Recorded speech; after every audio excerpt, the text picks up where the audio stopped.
Hi, this is Corey Chambers, the publisher of the LA Loft blog, the authority of real estate in downtown Los Angeles. Today is Saturday, November 10th, 2018, and today we're talking about tearing down some art in downtown Los Angeles.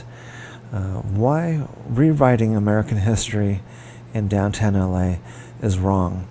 So today, when I looked at the news for downtown, I saw that they were pulling up a statue of a 567-year-old Italian explorer by the name of Christopher Columbus.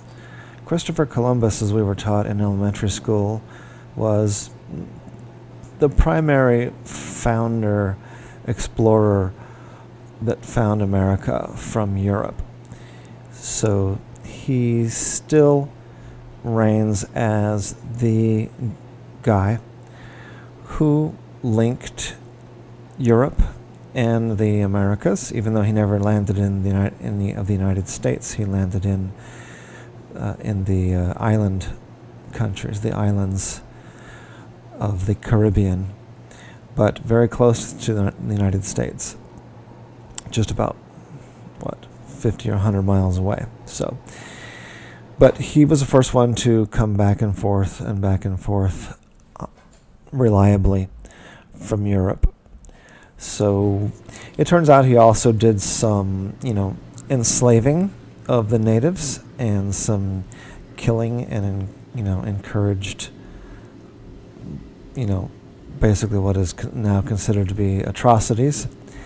So they removed his statue from Grand Park today in downtown Los Angeles. Mr. Christopher Columbus, who was really idolized as just an explorer who was the most important of explorers from Europe to the Americas. So now he has fallen from grace. They're removing a statue. So that's what this article was about. It's actually an opinion piece, my opinion, which is that they should not be removing. It is not okay to erase or destroy any public monuments, no matter how unpopular they may be locally and no matter how untruthful it may be appearing at that fleeting moment of time.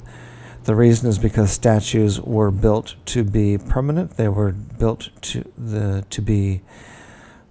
survive the changing whims of politics, because a lot of people think that there's just this kind of progress, whereas most things waver back and forth, more like a pendulum going back and forth.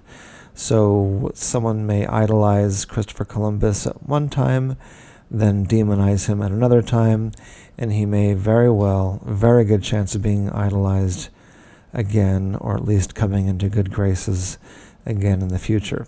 But regardless, this is about a sculpture that is a work of art and a piece of history. So now that they have dug him up, by the way, Christopher Columbus was certainly by no means could he be considered number one in the atrocity of killing Native Americans. President Andrew Jackson easily wins that by having the army go out and just slaughter many Native Americans, thousands, tens of thousands, hundreds of thousands of Native Americans. So, the army was actually, the United States Army has actually directly killed these Native Americans 100 years ago or more. So are we going to, pull up all the army statues? Are we going to rename Pershing Square? Are we going to, who has also killed lots of Native Americans is other Native Americans killing other tribes. That's been documented, and I'm sure it's been going on for many thousands of years before any documentation started happening. So assigning all of that responsibility for all Native American suffering to Christopher Columbus is hugely false and hugely misleading. So I just value the truth. It's very important.